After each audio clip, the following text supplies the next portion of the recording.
saksikan nih ribuan ikan yang mengapung di jembatan Cisadane. Ikan itu pada mabok semua, bahkan bukan ribuan, miliaran ikan. Nggak ada yang kecil, nggak ada yang besar, itu semuanya itu mabok semua, bahkan paginya itu ngambang. Sungai itu nggak kelihatan air, kelihatan bangkai ikan semua.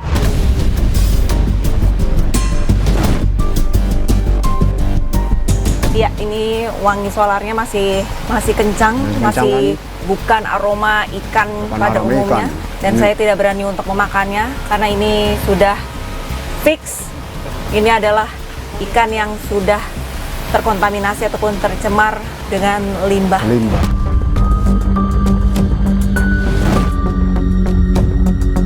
Tidak tersedianya mitigasi untuk menangani kebakaran seperti itu. SOP penanganan kebakaran ini tidak pernah ada di situ.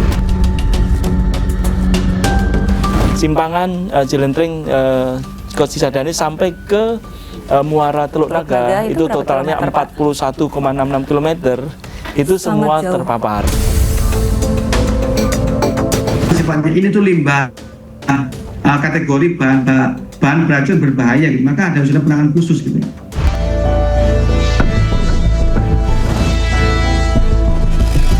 Kalau dia tumpah ke sungai ya tadi ini kiamat kecil bagi kehidupan atau biota ikan, biota air tawar sungai ya di Cisadane itu.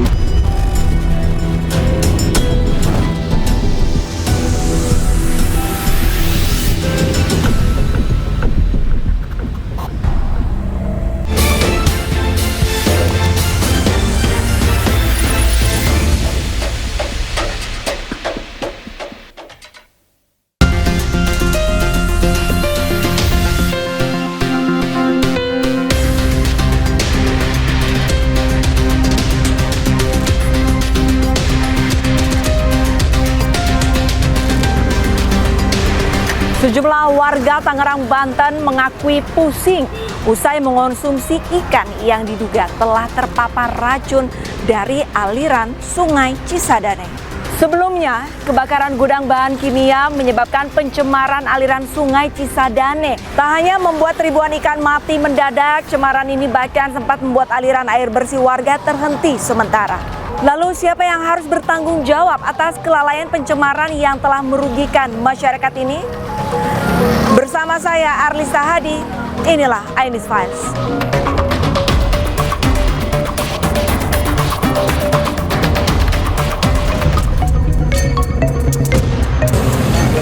Itu ikan apa yang dikresek? Dapat sekresek tuh. Aliran air Sungai Cisadane memutih dan mengeluarkan bau menyengat. Berubah warna putih agak susu dan baunya agak sedikit menyengat seperti bau minyak tanah. Sungai Cisadane di Tangerang Selatan, Banten tercemar bahan kimia pasca kebakaran yang melanda gudang pestisida di kawasan industri Taman Tekno Tangerang Selatan, Banten pada Senin 9 Februari lalu. Air dari sisa pemadaman yang bercampur residu bahan kimia mengalir dan mencemari Sungai Cisadane mencakup Tangerang Selatan, Kabupaten dan Kota Tangerang. Tak hanya membuat air sungai berubah warna dan berbau, ribuan biota sungai pun mati mendadak akibat paparan zat kimia yang terbawa aliran drainase. Masyarakat pun dihimbau untuk tidak menangkap, mengolah ataupun mengkonsumsi ikan yang berasal dari Sungai Cisadane karena ada resiko terpapar zat kimia berbahaya yang dapat menyebabkan gangguan kesehatan atau keracunan. Menghimbau kepada warga yang tinggal di bantaran Kali Cisadane untuk saat ini tidak mengkonsumsi atau menggunakan air dari Kali Cisadane, memanfaatkan ikan yang sedang mabuk atau terdampak dari suatu bahan berbahaya, dan jangan dimasak ataupun dibakar.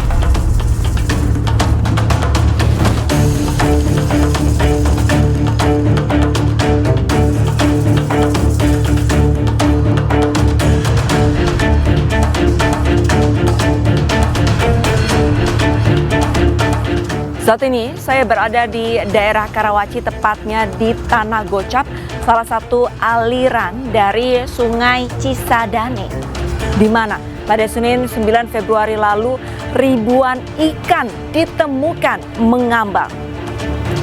Warga yang melihatnya langsung antusias mengambil ikan-ikan tersebut. Bahkan ada yang sudah mengonsumsinya.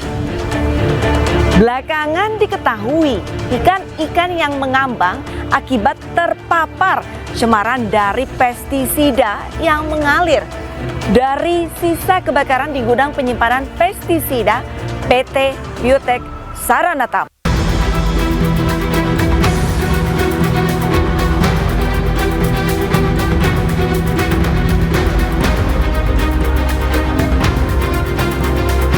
Ya pemirsa, saat ini saya sudah berada di sisi ataupun di pinggir Sungai Cisadane, di mana pada tanggal 9 Februari lalu ribuan bahkan jutaan ikan dilaporkan mati dan mabok. Nah, salah satu saksi mata sudah bersama saya, Pak Wadi, selaku warga sekaligus pengusaha ikan hias yang ada di pinggir Sungai Cisadane.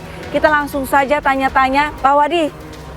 Bisa diceritakan pada tanggal 9 Februari lalu, Pak Wadi katanya benar menyaksikan ribuan ikan mati? Betul. Boleh diceritakan tidak Pak, detailnya seperti apa Pak? Ikan itu pada mabok semua, bahkan bukan ribuan, miliaran ikan.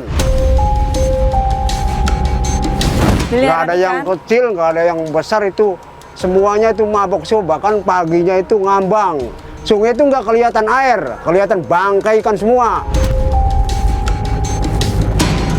Terus yang pada nyari ikan itu, ikannya dimakan itu, orangnya ada yang puskesmas, ada yang mual-mual. Terus ikannya setelah digoreng itu, bau solar, bau kimia. Kayak sebentuk lem baunya, kayak bentuk solar tuh campur. Terus ketika airnya tuh, orang rendam itu kena mata itu pedih airnya. Kalau sekarang kan airnya nih. Coba Pak. Tuh. Kalau sekarang airnya normal. Oh, ini kalau normal. Kemarin mah lengket airnya. Lengket Pak. Lengket. Di badan juga kayak seperti kita habis kena oli tuh.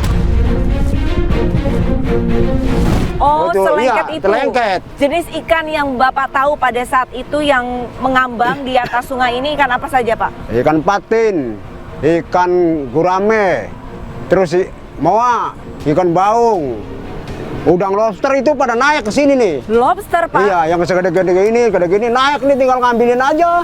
Reaksi Bapak pada saat melihat ikan banyak pada saat itu, Bapak ada inisiatif mengambil atau bagaimana Pak? Ngambil. Ngambil? Berapa banyak Pak? Ya sekitar 1 bak. Kemudian hasil ikan yang Bapak ambil itu Bapak apain? Saya taruh dulu tuh. Orang udah pada manggang-manggang, terus pada mual-mual. Pada yang pusing, ada yang ke puskesmas, ada yang beli obat. Pas itu saya coba, penasaran apa iya sih. Pas iya saya panggang itu, saya makan itu benar. Oh, kepalanya muter, terus mata juga agak jauh. Perutnya, wah kayak apa sih? Bergejolak? Iya. Oh, tuh. Bapak manggang berarti? Manggang. Ada sisa-sisa pemanggangannya Pak? Ada. Di mana Pak? Iya, di situ tuh. Boleh Pak kita ke sana?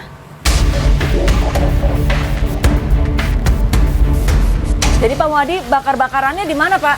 Itu masih ada bakar-bakarannya. Mana Pak? Coba itu. Pak, saya lihat. Nih.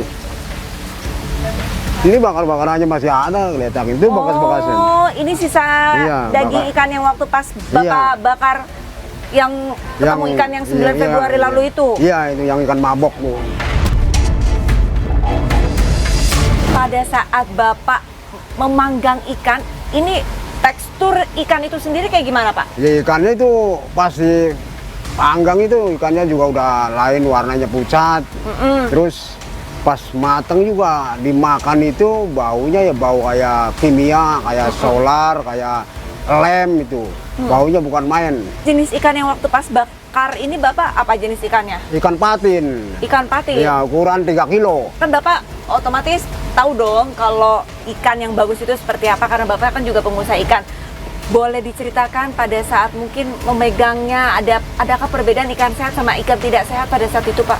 Ikannya agak apa lengket begitu. Lengket? Iya, agak lengket ya. Jadi kayak ikan biasa pada umumnya kan licin. Pak Wadi kenapa tetap nekat berani makan, Pak? Penasaran. Biasanya tuh ikan mabok tuh biarpun penuh kali nggak ada yang orang pada sakit, nggak ada yang mual. Makanya saya penasaran amat. Makanya saya panggang. Oh, tapi sebenarnya fenomena ikan mabok itu kerap terjadi begitu. Tapi Terjadi, biasanya iya. kalau ikan mabok itu karena apa sih, Pak?